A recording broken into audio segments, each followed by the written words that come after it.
Après, je sais pas si je suis vraiment intégrée encore, je sais pas. Parce qu'avant, tu es là, mais tu es juste là, quoi. Mais quand tu sers, en fait, ça fait que tu parles plus avec des personnes et tout ça. Moi, quand je suis arrivée à l'église, déjà, j'étais en dépression. Moi, je dirais mon intégration a été très longue. Quand moi, je venais à l'église, je ne venais pas pour m'intégrer aux gens. Je venais juste recevoir la parole de Dieu et m'en aller.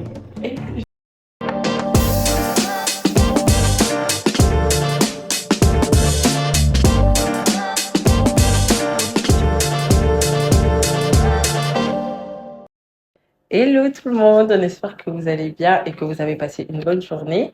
Donc aujourd'hui, je suis accompagnée de mes sisters. On va faire un podcast qui sera intitulé Pourquoi les nouveaux n'arrivent pas à s'intégrer dans l'église. Bon, pour ma part, mon intégration à moi, elle a été vraiment bien. J'ai beaucoup apprécié. Et vous, comment était votre intégration? Je laisse la parole à Ok. Mais bonsoir à tous. J'espère que vous allez bien. Moi, ça va bien, par la grâce de Dieu. Ben, mon intégration, je dirais pas très compliquée. J'ai pas eu du mal à m'intégrer. Après, je sais pas si je suis vraiment intégrée encore, je sais pas. Mais Pour j'ai toi, vraiment... c'est quoi être intégré? Intégrer, c'est quoi? Genre, c'est vraiment être dans la famille, genre. C'est vraiment être là à tous les événements. C'est vraiment être là, en fait, là. Tu vois, et tout. Ben, comment je me suis intégrée? Bon, moi, j'ai juste commencé à servir, hein. Ok, ouais. Je me rappelle, je suis à servir avec on est là, à la famille d'Impact. Je suis arrivée, j'ai demandé comment on fait pour servir. Et tout. Et c'est quand j'ai commencé à servir, puis j'ai commencé à servir à la famille d'Impact d'abord, et ensuite à l'église. Et c'est comme ça que je me suis intégrée. Ok. C'est comme ça que j'ai commencé à rencontrer d'autres personnes, à parler avec des gens, à inviter des gens. C'est juste comme ça, en fait. Ça n'a pas été comme viens, Ouais. non, c'était pas ça, en fait. Moi, je voulais juste servir. Puis c'est comme ça que je suis rentrée dans la famille, en gros. Mais Ok, est-ce que en servant, tu as eu comme un sentiment d'appartenance? Tu te dis, ok, j'appartiens à cette famille-là. Oui, bien sûr. Mais en fait, c'est le fait de vraiment me sentir en famille. Ouais. Tu vois que genre, on ne te prend pas comme si tu étais comme à part. Ouais. C'est vrai que j'étais nouvelle, oui, mais je me sentais vraiment genre, déjà en famille. Ouais. C'est ce qui a fait que je suis restée, en fait. C'est vraiment ce qui a fait. Je me rappelle quand à la famille d'Impact, c'est Samira qui m'avait invité une fois. Au Ricolet, c'était une toute nouvelle famille d'Impact. Puis dès que je suis arrivée, je me suis vraiment sentie bien. J'ai vraiment pas eu en mode me sentir à l'écart, comme d'autres personnes qui viennent sans à l'écart et tout. Bien que je suis beaucoup introvertie, je parle pas beaucoup, mais vraiment, je m'étais vraiment sentie bien.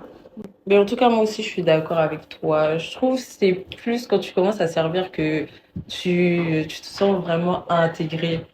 Parce qu'avant, tu es là, mais tu es juste là, quoi. Mais quand tu sers, en fait, ça fait que tu parles plus avec des personnes et tout ça. Ouais. Donc, si on revient au point, donc ça veut dire que les nouveaux ont du mal à s'intégrer parce qu'ils ne servent pas. Pour parler de mon expérience personnelle, moi, quand je suis arrivée à l'église, déjà, j'étais en dépression. Pour commencer. J'étais une personne qui avait comme... J'étais détruite de l'intérieur et j'avais besoin d'amour. C'est juste ça, en fait. J'avais juste besoin d'amour parce que pendant plusieurs mois, enfin, du moins pendant mes premiers mois au Canada, on va dire que j'ai pas ressenti cet amour-là. Du coup, quand j'arrive à l'église, je suis déjà détruite. Je suis vraiment, vraiment détruite. Détruite.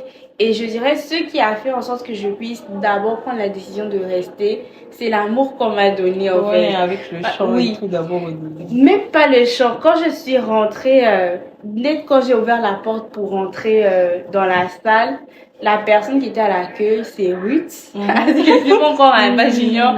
Elle était à l'accueil. Elle m'a accueillie avec un grand sourire. On se connaissait pas, on s'était jamais vu.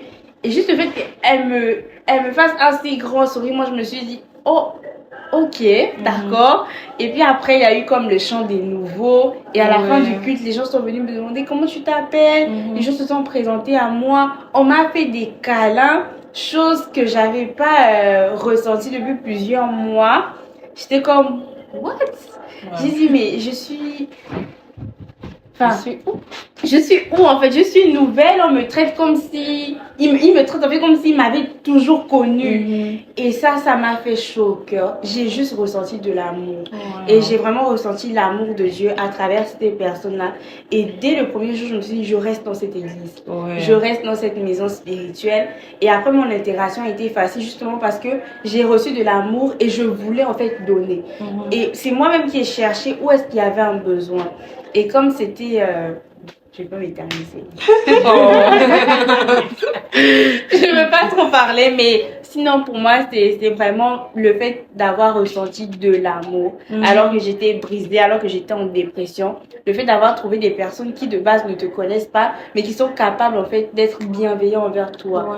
Pour moi, c'est ça qui a fait en sorte que je puisse me dire non, je reste là. Voilà. Et toi, Samira, comment était ton intégration? Bon, moi, je dirais mon intégration a été très longue. Très longue et difficile parce que quand moi je venais à l'église, je ne venais pas pour m'intégrer aux gens. Je venais juste recevoir la parole de Dieu et m'en aller. Je ne venais pas être en contact avec les gens, je ne venais vraiment pas être en contact avec les personnes de l'église. Donc, quand moi je venais juste chercher Dieu, et c'est tout. Donc, ce qui fait que mon intégration a pris beaucoup de temps. Mais je me suis beaucoup plus intégrée quand j'ai commencé à venir à la famille d'impact. C'est vraiment pour moi. Et comment je suis arrivée, c'est à cause d'Aurélie Binti. Parce que chaque fois, Aurélie Binti me casse à Aurélie. Ouais, franchement, les caisses. Chaque fois, l'église me disait, non, on a une activité, il faut venir. Elle disait toujours, ah oui, je vais venir. Mais c'est pour qu'elle me laisse tranquille, en fait. Parce qu'elle était tellement insistante, non, il faut venir, on va aller ici, il faut venir. Et je me disais, oui, je vais venir pour qu'elle puisse me laisser partir tranquillement. Et juste un jeudi, je finissais mon cours de biomol, je pense. Et après, j'avais l'examen, j'ai fini un peu plus tôt, vers 17h. Après, j'ai pensé à Aurélie, chaque fois qu'elle vient, j'avais sa tête pour me dire, viens. Et chaque fois, j'ai dit, oui, je vais venir, mais je ne viens pas. Je me suis dit, non, c'est pas gentil de faire ça. Bon, moi, c'est pour dire comme ça, au moins tu seras parti, tu vas honorer ta parole. Je suis allée, après, je suis restée. Donc, et avec ça, vraiment, j'ai commencé à recevoir aussi l'amour des gens. Parce qu'avant, comme vous savez tous peut-être, je ne recevais pas beaucoup d'amour. Quand j'avais à témoigner de ça, oui. Et à Famille d'Impact, j'ai commencé à recevoir beaucoup d'amour, beaucoup de soutien, beaucoup de personnes. Et après, là, j'ai commencé à m'intégrer. Après, j'ai commencé à servir aussi. J'étais sans contact avec des personnes. Donc, c'est un peu ça mon intégration. Le problème d'intégration, il est souvent dû au fait que des personnes se sentent peut-être mises de côté, mises à l'écart et tout. C'est une affaire de famille. C'est pas une affaire de... Voilà, non, c'est vraiment une affaire de famille. Dire qu'on est tous ensemble et puis essayer... Comme Samira a dit, inviter à la famille dans même s'ils trouvent des raisons en fait. C'est ça, je me même dis, s'ils trouvent des raisons. Je me dis, il faut peut-être en soi, il faut mourir en soi. Parce que je me rappelle avec Aurélie, souvent même je pouvais lui parler mal. Je me répondais très mal même. Mais à chaque fois, je me dis, ah, il faut venir porter la grâce. Je répondais toujours pas, mais je répondais mal. Et on aimait revenir encore me dire, viens à la famille d'impact. Persévérance. Tu vois, donc il faut vraiment comme j'ai mourir. Il ne faut pas te dire comme la personne a dit non aujourd'hui. Je te place. C'est ça, je te classe, je te laisse. Il faut essayer. Comme Apé disait une fois, c'est quand tu verses une goutte de plusieurs fois sur une même place que ça va faire un trou. C'est pas, tu vois. Mais bon, à force de venir m'inviter, un matin, comme ça, je me suis dit, ah, famille d'impact aujourd'hui. Parce qu'elle avait tellement dit le mot famille d'impact dans ma tête. J'ai dit, ok, j'y vais. Et après, je suis allée, je suis restée. Mais moi, j'ai un point. Il y a des personnes, par exemple, qui sont comme depuis leur enfance, ont ce truc de rejet. Ce qui fait que tu vas beau leur montrer l'amour, ça sera jamais suffisant. Et du coup, pour ce type de personnes, on fait quoi? Parce que moi, je connais des gens, j'ai invité, j'ai préparé, j'ai même envoyé le taxi, j'ai fait tout. Mais en fait, c'est comme si ces personnes-là même se rejettent eux-mêmes. Du coup, elle ne veut pas être avec les autres, en fait. Pour ce genre de personnes, qu'est-ce qu'on fait pour les intégrer? Parce que ce sont ces mêmes personnes aussi qui, derrière, disent qu'ils ne sont pas intégrés. Pourtant, on fait tout pour les intégrer, mais eux-mêmes ne veulent pas s'intégrer. Donc, qu'est-ce qu'on fait? Vas-y. Je te laisse la parole.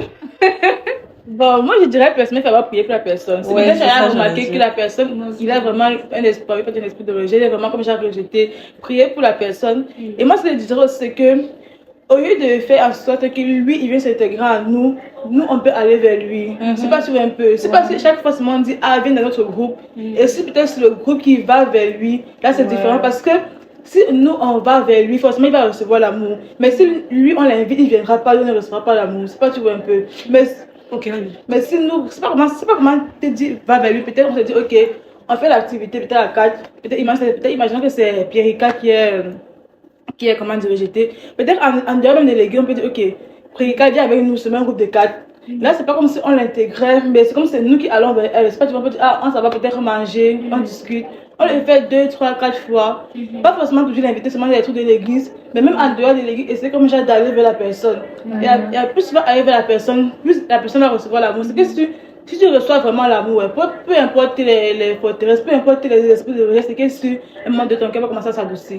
Je pense que je me dis, souvent on ne sait pas aimer parce qu'on ne reçoit pas de l'amour. Je sais pas, tu vois un peu. Donc, c'est vraiment ça que moi je pourrais dire. Waouh.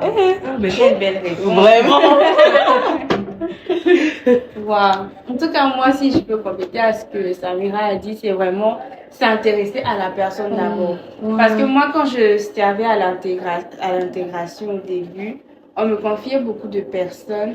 Et ce qu'on m'a toujours conseillé de faire, c'est de ne pas mettre d'abord en avant l'église. Ne pas mettre en avant le point que oui, je t'invite à ce culte dimanche, je t'invite à la prière, je t'invite à telle activité. Mais vraiment, en fait, quand tu appelles la personne, si tu y vas directement avec l'église et que cette personne-là est déjà de nature réservée, ne veut pas se frotter, se mélanger à l'église, d'entrée de jeu, la personne va te dire non.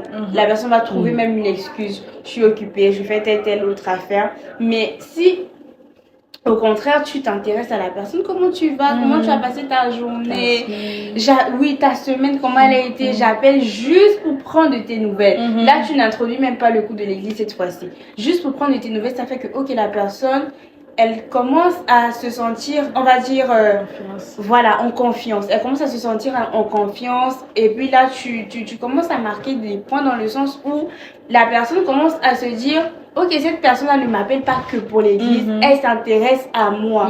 Ça veut dire que, quelque part, je compte un peu pour elle, en fait, même si on se connaît pas forcément, elle est disponible à être là pour moi. Et puis par la suite, ce que moi je faisais, c'est vraiment ça, je mettais ça en pratique, je prenais des nouvelles des personnes, et au fur et à mesure, c'est même ces personnes-là qui venaient me dire, ah, il n'y a pas une activité, aujourd'hui il y a prière, est-ce qu'il y a famille d'impact, est-ce qu'il y a le culte des jeunes? J'ai dit oui, il y a le culte des jeunes chaque semaine. On est là en fait chaque semaine. Mais pourquoi? Parce que je me suis d'abord intéressée à la personne en fait. Et bien sûr, le premier point, c'est vraiment de prier comme Samira dit, parce que c'est d'abord spirituel. Parce qu'il faut savoir qu'il y a des personnes, en fait, le diable, Satan, il va toujours réclamer quiconque veut venir dans la maison de Dieu. C'est comme Jésus a dit à Pierre, Satan vous a réclamé pour vous crier de bas, mais j'ai prié pour toi, afin que ta foi ne défaille point. C'est-à-dire que la prière, c'est d'abord le point essentiel, en fait. Avant toute chose, tout ce qu'on fait est spirituel. C'est vrai. Le combat n'est pas contre la chair. C'est ça. C'est vraiment contre les dominations, les principautés. Parce que ces personnes entendent des voix qui vont leur dire non, reste à la maison. Là-bas, on ne t'aime pas. Tu es bien chez toi. Tu peux suivre le culte en ligne. Tu peux faire ceci, tu peux faire cela. Mais c'est vraiment dans la prière qu'on va aller contrer, renverser ces forteresses-là. Et quand on fait ce travail-là dans la prière et que par la suite, on prend le temps de s'intéresser à ces personnes, ça veut dire que l'intégration l'intégration par après va être beaucoup plus facile en fait. Moi, ce que je pouvais rajouter. C'est ça, plus s'intéresser à la personne elle-même. Oui. Parce que genre des fois, moi je pense que quand on faisait mon suivi, je savais déjà quand on m'appelait, c'était pour faire le suivi. C'est ça. Dans l'église. J'esquivais même les appels, mais juste vraiment s'intéresser à la personne en elle-même. Donc, je vous dis merci. C'était un bon moment plein de connaissances. On a appris plusieurs choses. Donc, les points que j'ai retenus, ce serait tout d'abord de s'intéresser à la personne elle-même et voilà, de donner de l'amour comme nous en avons reçu. Et nous vous disons merci. Et de prier aussi pour renverser les forteresses. Bye bye. Bye, à la prochaine.